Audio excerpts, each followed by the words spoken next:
क्या गर्भ धारण के बाद माता पिता दोनों नाम जप करें तो इससे होने वाली संतान भागवतिक होगी, या फिर वो संतान अपनी खुद की किस्मत या कर्म लेकर आएगी? नहीं, इसका प्रभाव पड़ता है गर्भस्थ शिशु पर। माता पिता की चेष्टाओं का बहुत बड़ा प्रभाव पड़ता है। देखो, इसका प्रमाण है। एक समय जब हिरण्यकश्यप तपस्या में लगा हुआ था तो देवराज इंद्र ने हिरण्यकश्यप के महल पर आक्रमण किया। तो उनके जो और पुत्र शयाने थे वो तो भाग गए, क्योंकि पिता महान बलशाली हिरण्यकश्यप तपस्या में लगा था। अब उन्होंने खोज की तो कयाधु जी मिली, उनकी पत्नी जो गर्भवती थी। तो देवराज इंद्र ने विचार किया, है तो हिरण्यकश्यप का वीर ही, तो ये भी राक्षसी स्वभाव का ही होगा, इसको चलो ले चलो स्वर्गलोक, और जब गर्भ स्रवित होगा तब उस गर्भ को मार देंगे और कयाधु को छोड़ देंगे। तो लिए जा रहे थे तो देवर्षि नारद जी रास्ते में मिले। उन्होंने कहा, तुम्हारे द्वारा ऐसा पाप कर्म नहीं होना चाहिए।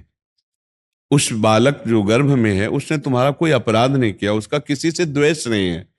बहुत समझाया और कहा, देखो तुम्हारी क्षमता नहीं है कि इस बालक को तुम मार सको, इसलिए इसे छोड़ दो। तो देवर्षि की आज्ञा मानकर छोड़ दिया। देवऋषि कयाधु जी को अपने आश्रम में ले गए। अब रोज उनको भगवान नाम कीर्तन, भगवत चर्चा, भगवत भक्ति। तो प्रहलाद जी प्रकट हुए। उनके मित्रों ने पूछा कि हम तुम्हारे गुरु को जानते हैं, संडामर्क को, ये तुम्हें किसने शिक्षा दी जो इस उच्च कोटि की भगवत भक्ति?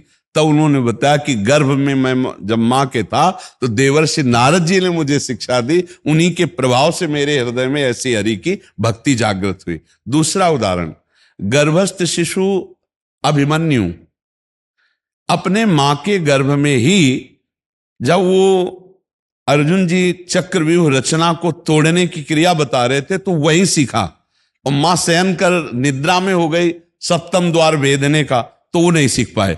इसका मतलब यदि गर्भ धारण हो जाए और मां और पिता ब्रह्मचर्य से रहें, गर्भ होने के बाद फिर सहवास ना करें, नहीं बालक की दिमागी स्थिति में और उसकी शारीरिक स्थिति में दोनों कुप्रभाव पड़ते हैं।